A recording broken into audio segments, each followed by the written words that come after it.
In this video, I'm going to be taking you guys behind the scenes of a podcast day that we're hosting here at the office. Got some agency partners coming down who are going to be sharing their story and their insights on how they've grown and had the success that they've had. Also will be some snippets of some of the things that they teach and talk about on the podcast in this video. If you're interested in watching it, it'll be uploaded to this channel, so make sure you like, subscribe, and if there's any agency owners that you want to see on the podcast, drop them in the comments and we'll outreach them and get them on. First guest is here, let's go and let him in. Or maybe not. Yo, oh, there he is. How are you? How you doing, man? You good? Good. Yeah, Come. good luck. Welcome to the set, man. Busy in here. Yeah. We're doing it big style. Yeah, good man. All for you? Today?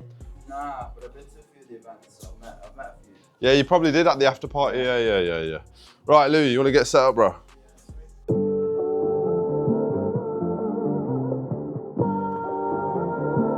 And making sure that we use actors instead of creators, I've found works really well. And then I think there's a different style of content now. It's not just video testimonials that are doing well, but if you actually script it and there's the psychology behind what makes somebody click and buy, we find that gets somebody to convert. As long as it looks authentic, it's still classed as user-generated content. But don't just send product to a creator and ask for a video testimonial, because what you get is something generic back, and that we find doesn't get sales anymore. As you just heard, Paul is an e-commerce expert who's doing massive things in the space right now. Known him for many years, and it's going to be a pleasure sharing his insights, not just on agency life, but also on e-commerce and what makes clients get results. So we just did the first setup on the podcast seating and we realized we're way too close. So we're just dragging another desk in to give a bit of separation so we're not like eye to eye, basically. Make it a bit less intimate. Yes, Hold on, you put the whole 20 Gs into the range? I put the whole 20 Gs into the range, mate. That's all. And well, I suppose, okay, so we made a massive performance fee. We got paid 20K in 1 month, which was great, right? For me at that age, never seen that money. It went straight into my deposit on a Range Rover Sport because I thought that was the priority. And so that's one example. Is that the same Range Rover Sport you're driving now? It's the same way. Yeah. How old are you now? I'm 26. Oh, okay. Yeah. So that's, at least you kept it. Yeah, I kept it. That, I don't think it's about the car or whatever the shiny object might be for us as agency owners or business owners. It's more about the jump in it and the kind of reward for having some success, right? And that's what it was for me. 2025, how do you as an e-com store actually generate profitable results from online advertising? People in the UK hate to be sold to. Like as soon as they think that this is a sales call, it's like, no, I'm not making a decision here.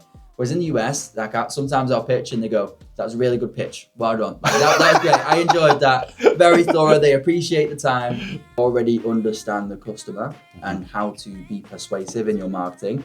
Just finished the first podcast and it was absolutely amazing. If you're an agency owner or a marketer or even an e-com brand owner, you need to check out this podcast with Paul. He went into a lot of different detail on what's working right now in terms of agency and for e-com brands, the traps to avoid and what it takes to actually build it up from the ground up and the sacrifices that need to be made. Good to see you, bro. Good to see you. Great. Oh, shit. OG marketer. A well-traveled man. He likes to get on a plane every month or so, I would say. And the reason why I brought him on the podcast today is because number one, experience. Number two, he's had to overcome a lot of challenges as well in his own journey, which I can't wait to dig into, by the way. Yeah, bro. We're going there. Sounds good. Wherever you don't want to go, we're going there. I swear I've seen them on your deck. Yeah. D-E-C-K. We gotta cut D-E-C-K. We gotta cut this out. One of the things that you were horny for in the beginning of your social media career was working with these big brands, right?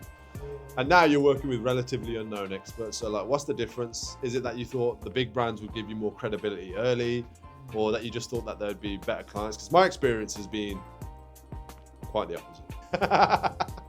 So their risk is we don't have to spend any money, but we can build a product that you will market and handle all of the marketing for. 100%. Not only the marketing. What about ad spend? Operations, customer service, fulfillment. Thank you, brother. Thank you. For sharing. Thanks for having me. You're welcome. Oh my god, I actually got the intro. Hey, this is Aaron Branch. In this episode of the Start and Scale podcast, I speak with Aaron Spencer, who is an agency owner and also an amazing marketer, sharing his insights on cold outreach, joint venture partnerships, and building brands from the ground up with experts who are relatively unknown. He shares amazing strategies in this episode. Let's jump into it. So that was the behind the scenes of the podcast. Unbelievable guests, really enjoyed it. One of the reasons why I started the podcast is to just shine the light on our agency partners, what's working for them, and to just help uplift the industry. So many of us are taught that competing with each other is the way forwards. I'm quite the opposite. We're all about connecting, collaborating, and growing together as marketers and agency owners. And if you enjoyed the video, make sure you like, subscribe, comment any questions. If you think that you should be a guest or someone you know should be a guest, please drop the recommendations below. We will reach out to people who we feel are relevant, whether they're working with us or not, or a part of our community or not. This is about bringing together the best marketers in the country and then eventually the world. And it wouldn't be true to that if it was only showcasing people that we are working with. If you're interested in the Agency Partner Network, look in the comment box or the description below, and you'll see a link to all the information that you need about how we work and support the agency owners that we collaborate with.